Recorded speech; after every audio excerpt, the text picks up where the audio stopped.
Well, good morning. And when I say good morning, I mean it is a good morning. Let's just say, ladies and gentlemen, you are listening to the brand new Jann Arden show. Caitlin is here, Sarah Burke is here, and I just want to announce as well that we are on the new Women in Media podcast network. And it is a dream of Sarah Burke's to launch this network. She's got some amazing news that she'll probably share with you as we move along.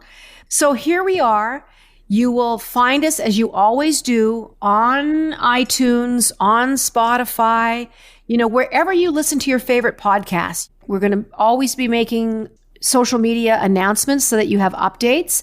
But right now, we're just finding our feet. But we, on this virgin voyage, have the most fantastic guest, which is so fitting because all of us have lost a little sleep. I feel like I've actually gained sleep. For the record. And of course, today, our wonderful guest, Alanna McGinn. She is a sleep expert and enthusiast. She's a sleep enthusiast. And oh my God, Alanna, I'm so with you on that. She's also the founder of the Good Night Sleep site. And we're going to have all those links in our show notes. She is a certified stress management coach. Alanna McGinn, welcome. Thank you so much for having me. I'm honored to be part of this show. I also have to add that Alanna was our sleep coach for when we were sleep training Will. And so Alanna followed me on social. She reached out to me after Will was born and had offered her services. And she is the person who got our family back to sleep. It was such a pleasure working with you. Let's start there. So you have someone like Caitlin and Kyle and young Will, and these guys are our new family and they're exhausted. Let's just start with that because there's got to be so many people out there right now that might not be their situation, but they could have a toddler. They could have a husband that's got stress at work that's not sleeping. They could be going through changes. So what is the jumping off point for somebody needing Alanna? Well, I mean, it depends on the age of the individual. So for Caitlin's situation, to better their sleep, we always have to focus on the kids because kids aren't sleeping. As we all know, parents aren't sleeping. So we work with babies up to really tweens and teens as well, that whole age group also, and get them sleeping better. As children get older, we work more kind of as a family with family goals. When we're working with, I can't remember, how old was Will when we started? Was he 5 months? Yeah. So when we're working with that age group, really it's putting a proper sleep plan together for baby or toddler or preschooler. And then once the child starts sleeping better, then we can now start working on the parents. But I mean, oftentimes once the child starts sleeping better, the parents just naturally start sleeping better. But sometimes there's more steps that we have to take with the adults as well, for sure. So what are the things that we're doing that are stealing sleep? And this is the stuff that I'm sure Sarah and Caitlin and I have heard ad nauseum, and that's, don't look at the blue screen. Don't look at your iPad. Don't be sitting in bed on your computer. Don't be watching Netflix on your phone. Put that away. So can we maybe address that? Is that a myth? Is there any truth to that? What if people are reading on their Kindle? What do we do here? So if you would have asked Alanna 2 years, no, not even 2 years ago, 3 or 4 years ago about tech, I would have told everyone, I mean, let's be honest. We are a chronically sleep-deprived society with tech being one of the biggest sleep busters, if not the biggest. Okay. And not just because of the blue screen, but a lot of it is just what we're absorbing before we go to bed. We are always connected. Always. There's always a computer screen, a phone. There's always something in front of our face. So if you would have asked me, 3 or 4 years ago, I would have said, get tech out of your bedroom. No TVs, no tablets, no phones. Choose an area in your home. For instance, we have a docking station in our kitchen where we all plug in our devices. It keeps everything charged and out of our bedroom. But here's the thing. I always felt really awful giving that advice. And the reason why is because I understand there was if you remember a few years ago, there was an article that went around that talked about bedtime procrastination revenge, right? So it's revenge bedtime procrastination. Right. Revenge bedtime procrastination. Okay, just let me stop you right there and just, what is that? So that is where an individual knows all the things they should be doing at bedtime to sleep well. The revenge part is this is my time. I finally have, the kids are in sleep, dinner is cleaned up, work is signed off. This is like the 2 hours of night that I get where I don't have to answer to anyone. And you want to look at your stuff. Yeah, you want to do whatever you want to do. And that might mean watching your favorite show, texting with your friend, scrolling mindlessly on TikTok. So I always felt really, and I like as a mom of 3, a single mom now of 3, I understand the joys of those few hours at night, right? So I always felt bad telling people, don't look at your phone, turn off your TV, don't do all these things. So my advice in regards to tech now is if you are someone who is really struggling with sleep, removing tech is your best option, 100%. But if you are someone who knows maybe you need to make some changes, you need to work on some sleep habits, just set boundaries on what tech you're allowing in your evening hours. So if there's a show that makes you feel like we all have our favorite shows, Caitlin and I also bonded off of reality television. You want to watch an episode of Vanderpump before you go to bed because it helps you like forget your day, then watch an episode. This isn't me giving you permission to like watch the entire season till 2:00 in the morning. But you can do that. Or if there's friends that, fill your tanks and then there's friends and family that empty the tanks, don't talk to those before you go to bed. Talk to the ones that fill your tank before you go to bed. So set those boundaries. It's okay to do that because sometimes that can actually help us sleep better because it minimizes our stress levels a little bit. Well, I was going to say, so like one episode and then, that's that. I do know that routine, and you're the expert here. I have a very specific routine going to sleep.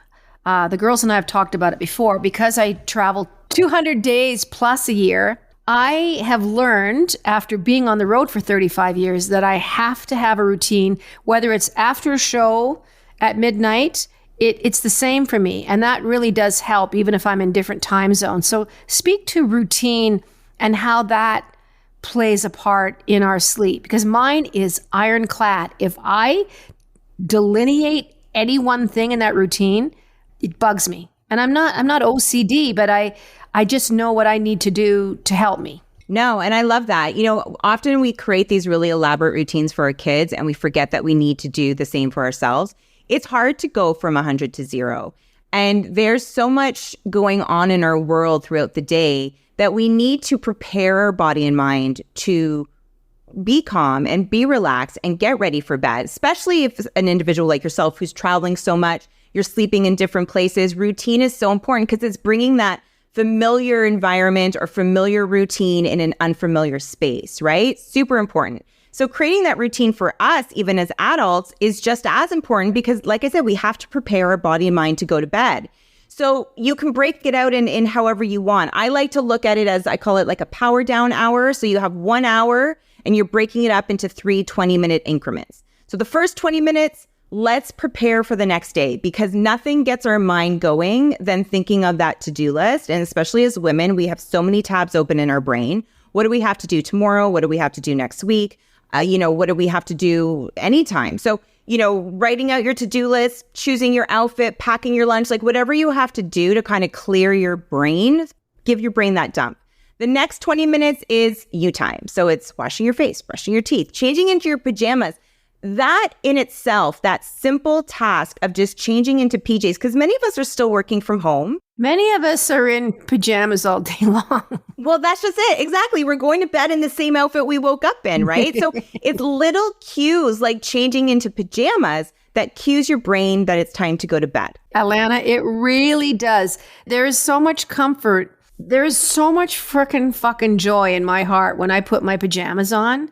Like when I brush my teeth, and I don't know about you guys, but my teeth routine is quite long in the evening and in the afternoon and in the morning. I dread it because it's 2 minutes for sure on my electric toothbrush and I have to go till it buzzes out. And there's flossing and then I have another little thing that I do. But once I have that done and my pajamas on and I don't drink anything else because God knows I'll have to pee 17 times before I go to bed. That's another thing that helped me in my routine is like after 6 o'clock, I don't drink anything. I used to be one of those people that would have the chamomile tea. Well, I had to make a choice, Alanna. It's just like, if I have this chamomile tea right now, I'm going to get up at least once or twice to go to the bathroom. My grandmother told me, do not hold your pee. You'll ruin your bladder. You'll ruin your pelvic floor. I'm 9. I don't fucking know what a pelvic floor is. Is it parquet flooring? Is it what is it?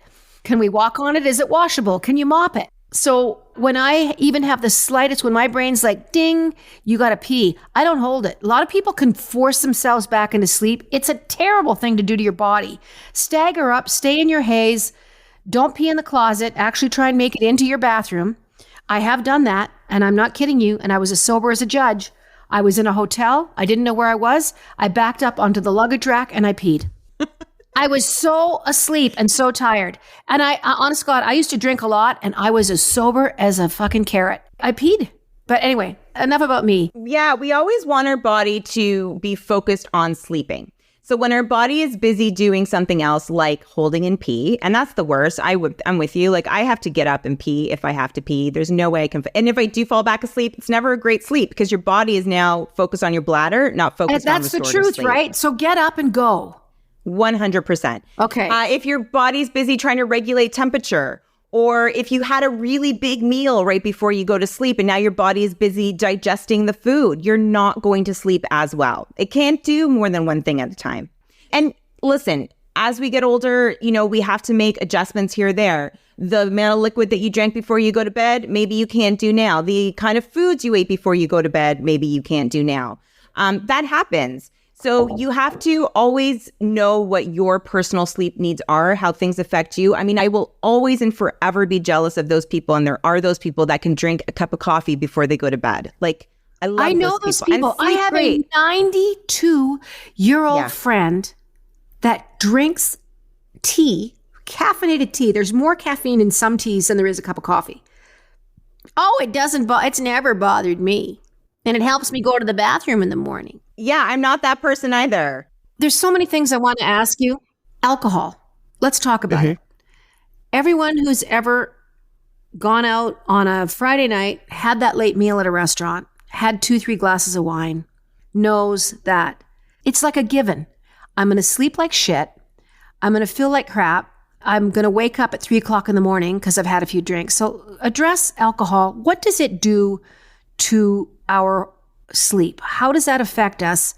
And what's your recommendations? Is there anything that can, I don't know, alleviate those 2 drinks at 9-10 o'clock at night that will help you overcome that? Is it water? Is it an aspirin? Is it Advil? What is it? So with alcohol, how it works is if you're drinking alcohol, yes, sure, alcohol can help you fall asleep. But as the alcohol leaves our system, that's when that fragmented sleep happens, right? So that's when we tend to have more restless sleep throughout the night as the alcohol is leaving our system. Just like tech, this is where, I always felt bad telling people like, don't have that glass of wine with dinner. You know what I mean? Like, I get it. I have a glass of wine with dinner every now and then. Or like a new parent, you finally have a sitter for your kid and you go out and you're like, I'm going to sleep awesome tonight because I don't have to get up with baby. But of course you go out, you have a couple drinks and you have the worst night of sleep ever. It happens. So this is, again, where you kind of have to monitor, know your body, know because some people can drink certain things, some people can't drink certain things, know how it's going to affect you and either eliminate it. And as we get older, we might need to do that completely, or know that, one night of sleep, and this is something that I say to so many people, regardless of why you didn't have a great night of sleep, like one night of sleep, it's okay. Like, it's okay. But 3. Well, that's where you need to monitor. You're starting to get into precarious territory because, as the information has come out in the last 15 or 20 years, sleep is the opportunity that your brain has to clean itself. They even talk about different sleep positions. They even talk about sleeping on your side versus sleeping on your back versus sleeping on your stomach, of how the brain picks up the garbage that it has, accumulated and rids itself through breathing, through urination, through your kidney, liver, lungs, all that kind of stuff. So it gets quite frightening when you think about people, and you were talking about the mom or the person that comes home, want to reward themselves. I'm going to fucking watch my show. I'm going to have this glass of wine. So now you have 2 things going. I'm going to go to bed at 11:30 instead of 9:30, which is another brick in the wall, because we know from studies that the earlier you go to sleep and the more that you nail that sleep day after day after day of when you go to sleep, which is practically impossible when you have a family and a job and a husband and the boyfriend and your lover. It's very difficult to find the time. But all those things, you can see where this wall starts getting built up when people are struggling with sleep And I'm sure you have clients like this all the time where you're like, okay, we got 5 things that we need to work on. Yeah. So when we look at insomnia, we have acute and chronic. Acute insomnia is something that's happened to myself and all of us here. It's just a few nights of poor sleep. It could be because of all the things you just mentioned. It could be because, as women, we go through different hormonal shifts throughout the month, and that can affect our sleep. Maybe you're not feeling as well. Maybe you're going through a more stressful or worrisome time in your life. The problem, and to agree with what you were saying, is that acute insomnia, which is normal and can happen, can turn into chronic insomnia if we don't start bettering our sleep health. So if we don't start making those changes. So when I say it's okay to just have, it's okay if you have one night of bad sleep, the reason actually why I say that is because when we have one night of bad sleep, one of the reasons why things can turn chronic is people start hyper-focusing on that sleep loss. And that in itself can elevate stress and stuff like that. And that doesn't help you sleep better, right? So this is where I kind of want to take pressure off people a little bit and say, it's okay if you have one night of bad sleep. But if you're continuing to do all of those things that gave you a night of bad sleep, that's when now we get into problems for sure. I want to talk to Alanna about sleep tech. I have an Oura ring that has really, really changed profoundly in a positive way how I sleep. It's all the rage. The watches have sleep stuff on it. Oura ring has really changed my life. Marking my sleep. I get up every morning, Alanna, and I am looking at my little app on my Oura ring. We are not sponsored by the Oura people, although please contact us. And I'm looking at my sleep number. And I'm telling you, I can guess it now. I'm like, oh, fuck, that was a 71. That was not good. That was a 92. And I'm always disappointed when it's 88. I'm like, shit, I thought I was in the 90s. So talk about that a little bit. And if you think they do make a difference, is it just in my mind? But it's really changing when I go to bed.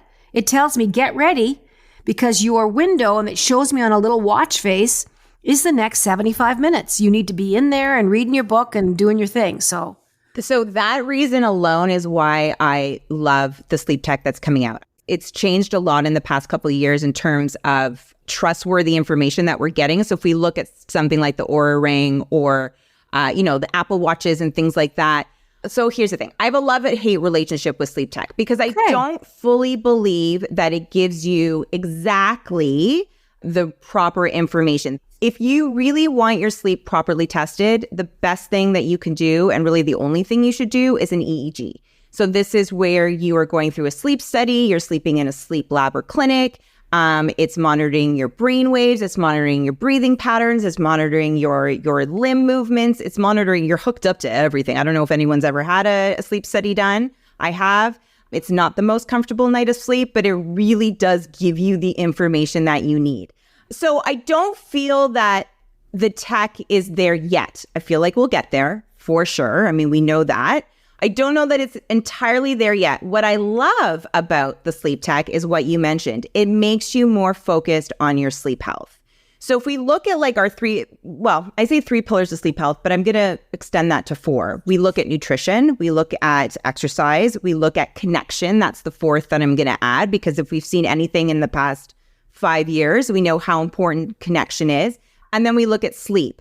We tend to focus a lot on, and for all the right reasons, exercise and nutrition, as we should. We don't tend to put sleep in the same value of importance. I think that that's also changed. People are starting to put more value on sleep health. And I feel like sleep tech devices are a reason for that. Because like you said, you're monitoring, you're looking, you're knowing when you have to go to bed. So it's making you more focused on bettering your sleep health. But we also have to be careful that we're not, again, hyper-focusing on those results. And that, so for instance, the example that you use, I thought I was a 90, but I was in an 80. If you can take that information and roll with it, cool.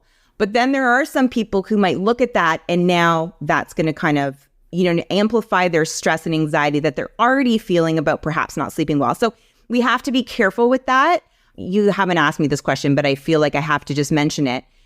In terms of sleep studies and sleep labs and clinics, sleep apnea is a leading sleep disorder. It's one that's often undiagnosed. So tell people what that is. I know we hear that a lot. I know what it is, but I want our listeners to understand what sleep apnea is, because people think about snoring. It is not snoring. It's an obstruction of airway. So it's where there's an area of your throat while you're sleeping that essentially closes. There's different kinds of sleep apnea. That is the most common. Obstructive sleep apnea. There's also sleep apnea where your brain doesn't properly commute to your airway while you are sleeping. But it is a leading sleep disorder. Same with insomnia. Those are the two leading sleep disorders. It doesn't discriminate. Often when we think of sleep apnea, we think of, older, overweight men who have it. But it could be women. It could be men. It could be children. My daughter had sleep apnea due to enlarged tonsils and adenoids. She wasn't getting in the proper restorative sleep while she was sleeping. So what did you do for her? We had to get her tonsils and adenoids removed. Chelsea Handler actually brought a little bit of light on this when she was going out with Joe Coy. Joe Coy, yeah. So when they were going out, it was funny because he was on a CPAP machine, and this is a young, fit, attractive guy that is in his 30s, late 30s, maybe early 40s at the most. And he was on a CPAP machine, and Chelsea was kind of making jokes about sleeping beside him with his CPAP, that they had to have sex first and then, get his headgear on. She goes, "It's so sexy." And she was very funny how she did it. But he's 52, by the way. Oh, 52. There you go. Sarah is here to always correct me. I just make up shit. I make up shit. Don't believe anything. You can believe Alanna, but do not believe me. But yeah, so it is funny how these machines obviously force, what do they do? What's a CPAP machine do? So it forces airflow so that your body is essentially able to breathe while you're sleeping. I mean, that's why sleep apnea is so important to be diagnosed, because you're essentially not breathing while you're sleeping. And there could be long-term health risks due to that. Could it kill you? Increased risk of stroke, obesity, diabetes, heart disease. During sleep? Yeah, absolutely. It's funny. I do a lot of corporate lunch and learns. We'll go into companies and speak about sleep health. And there was a woman that was at one of my lunch and learns, and she pulled me aside afterwards because I was talking about sleep apnea. She must have been, and again, I'm guessing, but she must have been in her 30s. She said, that my husband had a heart attack survived, had a heart attack right beside me while we were sleeping. And the EMTs. Thank you. You're obviously not sleeping well because your memory. Yeah, exactly. Said it was due to sleep apnea. So, and again, this is a 30-year-old man. So yeah, it's dangerous. How do you know you have it? Okay. So if you are sleeping beside someone, that's the person you need to ask, because often the person who has it doesn't even realize. Yeah. Doesn't even realize that they are snoring. Now, if you're sleeping alone, signs and symptoms to look for is if you snore, and I'm talking like wall rattling snoring, okay? Some people don't know.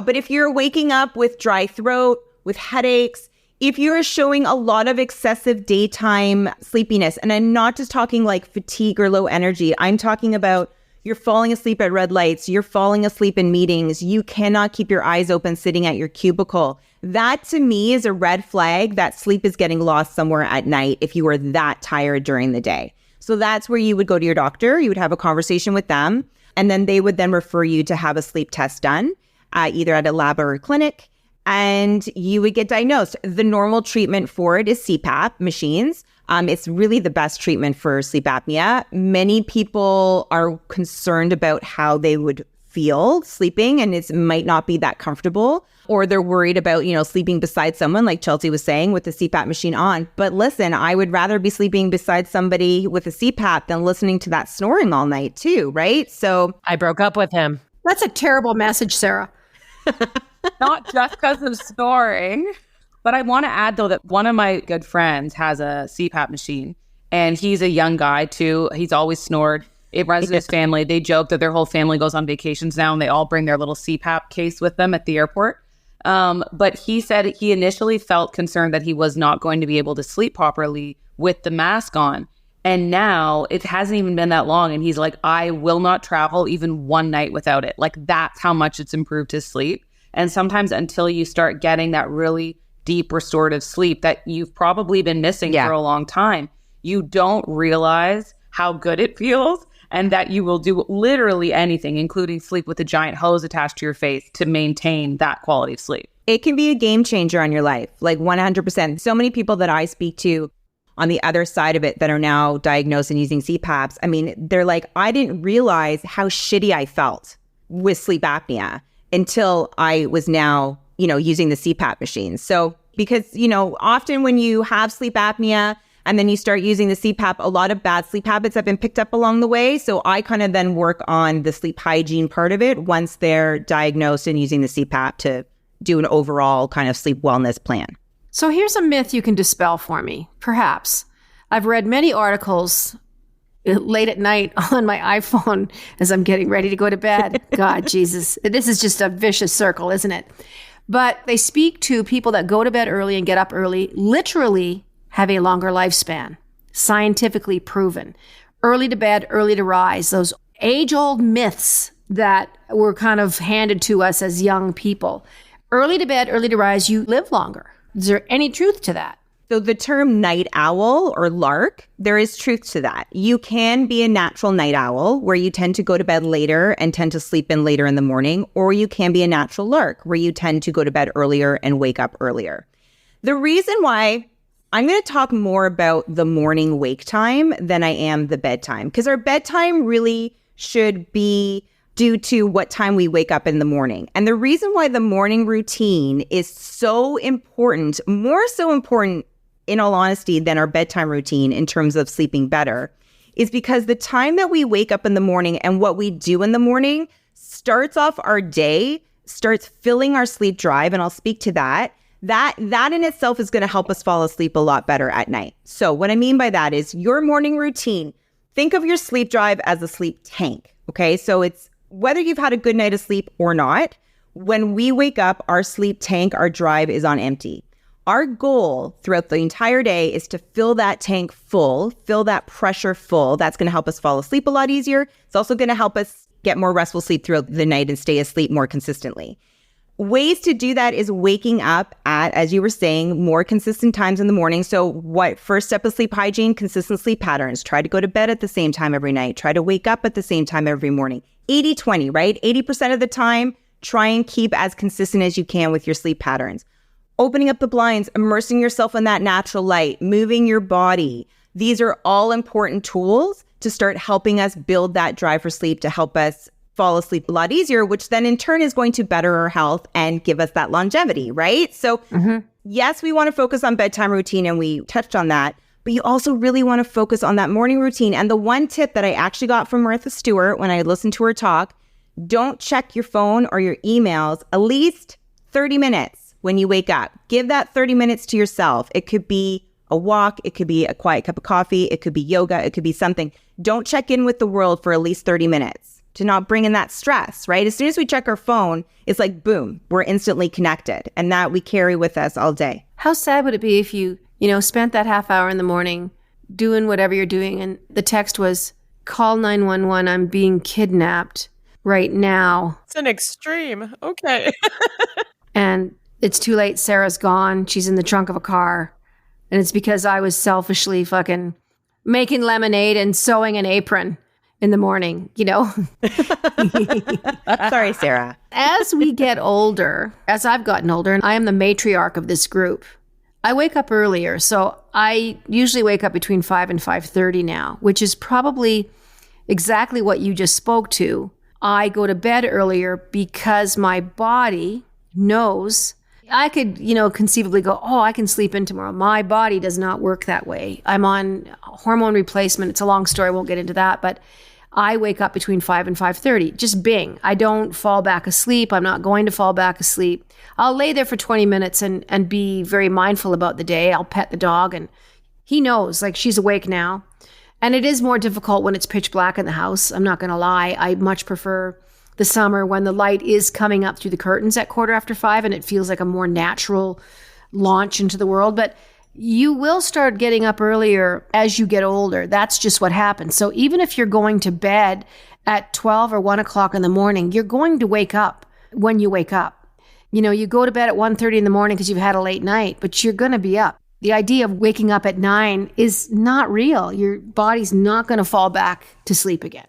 And that's just what happens as you get older. Absolutely. I mean, and I've even noticed that as well. And I'm a natural early riser. I've always have been. You know, I'm not waking up singing with the birds by any means, but I enjoy my earlier mornings. So I always base my bedtime. I try and base my bedtime as well as I can off of that. But in saying that, you know, when we talk about bedtime, we've mentioned a few times going to bed early. But what I also try and tell my clients is often we think of like 9:30, 10 being an appropriate bedtime. So a lot of people will go to bed at that time because they just feel like that's the bedtime. That's the time I should go to bed at. But it's more important to go to bed when your body actually feels tired and sleepy. Now, this isn't me saying go to bed at 2:00 in the morning. But if you're lying in bed, and these are people who are actively trying to fall asleep, not those who are like going to bed and then scrolling for 2 hours on TikTok. They're going to bed because they just think, not even that they're tired. They just think 9:30 is my bedtime. I'm going to bed. But now what happens is we're tossing and we're turning and we're clock watching. We've all been guilty of that. And you start doing the countdown. If I go to bed now, I'll get 4 hours. If I go to bed now, I'll get 3 hours.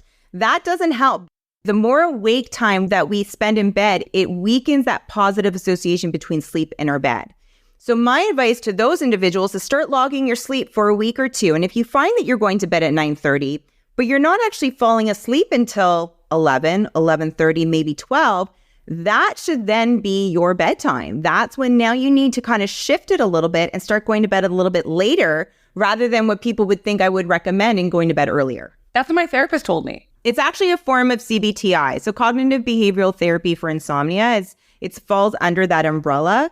It's called sleep restriction, and it's moving your bedtime later so that our sleep onset is shorter and we're making a more positive association between sleep and your bed. That's exactly what she did. I was like, because I woke up so early for morning radio. So I thought I was doing the right thing by going to bed so early. And she was like, no, you're setting yourself up for failure because you're just tossing and turning in bed. And now you're in this anxiety spiral, your cortisol spiking, and it's going to take you that much more. She's like, don't get into bed until you're tired because it doesn't make any difference. And then, you know, if you can slowly work your bedtime back to be earlier and earlier, that's more realistic than being like, I'm going to get into bed at 8:00 and I'm going to fall asleep at 8:15. And if I don't, like something's wrong with me, that like sort of negative thinking. So like, it was weird to hear go to bed later despite my early rise, but it really worked. That's good. I just want to speak to some of the things that we've also heard over the years. Taking supplements before you sleep. There's lots of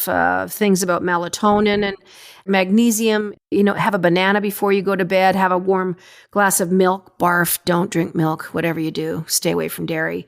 But can you address some of those things that are, you know, there's a huge, huge industry, billions of dollars, in fact, whether it's Sleepies or any of these over-the-counter sleep aids. I think it's a slippery, dangerous slope. I would rather see someone walk on a treadmill at 10 o'clock at night for 20 minutes in their pajamas than take some of that stuff. But can you speak to that, Alanna, before we let you go? Absolutely. So a supplement like melatonin, as you said, is being marketed very much so as a sleep aid. And many people don't really understand what melatonin is. And they look at it as a sleeping pill. They think if they take it, they're going to feel sleepy and fall asleep.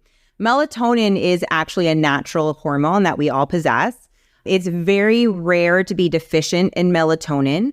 It's largely released or suppressed by our external environment. So the light and the dark of the day when things are darker at night. And this is why, you know, you'll hear the stay away from the bright screens at night because we want to think of your brain as having that sleep switch. When we're in front of those bright screens, we're turning that sleep switch off in our brain and suppressing that melatonin at the time where we want to release it. So when you're taking a supplemental form of melatonin, you're likely not taking the right dose. It's likely not being released in the same way that your body would naturally release it.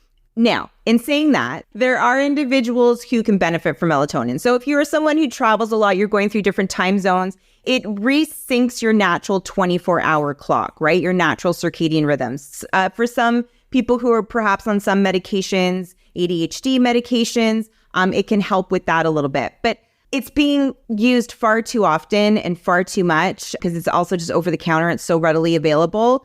It's not really something that I recommend. I would rather work on sleep hygiene, external environments, working on, you know, things like incorporating CBTI, things like that before introducing a melatonin supplement. Now, magnesium, I always say, is an M. I'm not a doctor, so always check with your doctor or your naturopath. But magnesium, I always say, is an M that I would say you could perhaps incorporate that into your daily supplements. I think Health Canada stated that 43% of Canadians were deficient in magnesium. So you can get it from different food sources, but to include a supplement could be something that you can do. It also helps calm the body and mind down, which then in turn can help you sleep better. So there are certain things you can take, but things like sleeping pills, the sleep products I'm not a big sleep product pusher because I feel like there often are steps you can take before incorporating and spending the money, let's be honest, on a lot of these things. Yeah. Because I know so many like women obviously encounter serious sleep, like negative sleep impacts of having kids. I was one of them. What is the age that you would advise people that they can start sleep training? Because so many moms are like, oh my God, like, let me just get to that point. And there's 10 million books on sleep solutions. And, you know, you can start doing this when they're 12 days old. And it's all like very overwhelming for new parents. That is truthfully why I do find that having a sleep coach like Alanna is so helpful, because what she was saying made sense. And it's not as though I hadn't been told it in other places before, but having like an individual plan for your family and then someone to like reinforce that you're doing the right thing, just stick it out and sort of like guide you along the way when you're like a sleep deprived new parent. It's invaluable. And I will say, full disclosure, like Will's sleep changed for the better in one night. Like it wasn't perfect, but we saw a sleep improvement the first night. Like my husband and I ran around our condo like giddy and did not know what to do. So what age would you recommend parents can like reach out to you? And what's your message to people who are in like week 2 and are like, dear God? Yeah, I know. It's so hard. Those first 4 months are the toughest, as you know. To start a formal sleep training plan, like something that we did with Will, anywhere between 4 to 6 months of age, you're able to start. Now, that being said, it's never too late. You know, we work with 10-month-old, we work with 2-year-olds, I work with 20-year-olds. So it's never too late to incorporate better sleep habits. But 4 to 6 months is a great age to start. That's when their nervous system is starting to develop and we can start taking more control and more consistent routines and set bedtimes and set wake times and set nap times and things like that. In that, for parents who are listening who have babies in that 4th trimester, so that's that 0 to 4 month of age, it's hard, it's tough. But what I always tell parents at that age is there's nothing you are doing right now that cannot be undone. So don't worry. There's no rules in those first 4 months. And unfortunately, and I know that I add to this, but their parents with a 2-week-old are reading everything and listening to experts like me and thinking they have to apply all the things to like a 2-week-old. No, the only thing you should be focusing on is a safe sleep space always. You can incorporate a great bedtime routine, but in terms of like set times and, you know, not responding or things like that can all be done later on. It doesn't have to be done right away. So take the pressure off is what I always like to tell the 4th trimester parents. Sarah, you had a question. I'll piggyback off of Caitlin for one thing. If you had to suggest maybe one resource specific to parents and one resource to any human trying to improve their sleep habits, and we can link in the show notes, what are like 2 of your favorite maybe books or anything you've co-written on or? Well, obviously goodnightsleepsite.com. But a great book that saved me when I was in it was Healthy Sleep Habits, Happy Child by Mark Weisbluth. I really like that book because I feel like he touches on a lot of different parenting styles, so that can suit many different parenting philosophies and families. For adults, let me get back to you on that and you can link it because I can't think of it right now, but there's so many. Just notes to self, in conclusion, to summarize, I'm going to throw it to you, Alanna. What are those 4 or 5 points that are going to help people literally this week sleep a little better and start down that path of finding a restful sleep again? And like you said, it's never too late to retrain your mind and your body. And even if you've slept shitty for 15 years, you can help yourself. So as we say goodbye, what are a few of those things? Well, you need to help Sarah because I'll tell you, I just looked at my stuff on my phone and my average sleep is 5.5 hours. Okay. It's not terrible. Really? That's not terrible. We often hear the 7 to 8 hours, but I always like to extend it to like 6 to 9. So if you can increase it to 6, great. Anything less than 6, you probably do need a little bit more, but it's not terrible. So where do you start? Maybe those are the parting words. Yeah. Yeah. The four or five things that you think. I'm going to say one is when you're creating your sleep plan, if you're taking all of what we talked about or just little bits of what we talked about, give yourself time. A lot of it is changing habit. It takes 21 days to change a habit. So like an exercise plan or a nutrition plan, we can't go to the gym once and get the body we want. We can't eat one healthy meal and get the results that we want. God damn it, that's just unfair. I know. It just doesn't work that way. So same with sleep. Like you can't incorporate a great bedtime routine one night and expect to see the results. You have to keep chipping away at it. Patience, exactly. And commitment and consistency. One thing we didn't really touch on that I want to make sure that I talk about, and I'll talk really briefly about it, is sleep environment. It is so important to create a sleep-like sanctuary in your bedroom. You should walk into your bedroom and have that instant association between calmness, relaxation, and sleep. So when we're using our bedroom as our home office or our laundry room or entertainment center or our home gym, I understand logistically, you might not have a choice. It might have to be your home office, but clear that clutter away before you go to bed. Focus on your 5 senses. What do you need to see, hear, smell, taste, and touch that is specific to your sleep needs? That's going to help you sleep better. And the last tip I'm going to give you is stress management tools. I mean, there's so much information out there. We have a lot of information on our website. You know, the reason why we're in such a sleep deprived society right now also is our stress and our anxiety is at an all-time high, and that's not going to help us sleep better. So incorporating proper stress management tools throughout the day. So much of what we do throughout the day and in the morning can help us sleep at night. Don't just focus on night stuff. Alanna McGinn, you have been so remarkable. I'm telling you, this could be like a 3-hour conversation. Don't lose hope, guys. If you're struggling with your sleep, I really do recommend you go to goodnightsleepsite.com. It's all going to be in the notes. Alanna, thank you so much. I think it's something people are much more aware of for their health, for their mental health, for their physical health. But anyway, on behalf of me and Caitlin and Sarah, thanks for being with us on this virgin voyage of the Jann Arden Show on the Women in Media Network. Thank you so much for having me. I hope you'll come back. I hope you'll be a regular with us. I would love it. We're going to get t-shirts made. So as soon as we have the t-shirts made for the show, we're going to send you one. I will wear it with pride. And have a good sleep, everybody. Thanks for listening. Hit subscribe.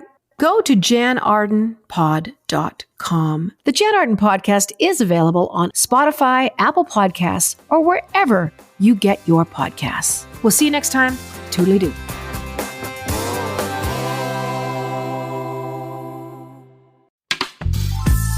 This podcast is distributed by the Women in Media Podcast Network. Find out more at womeninmedia.network.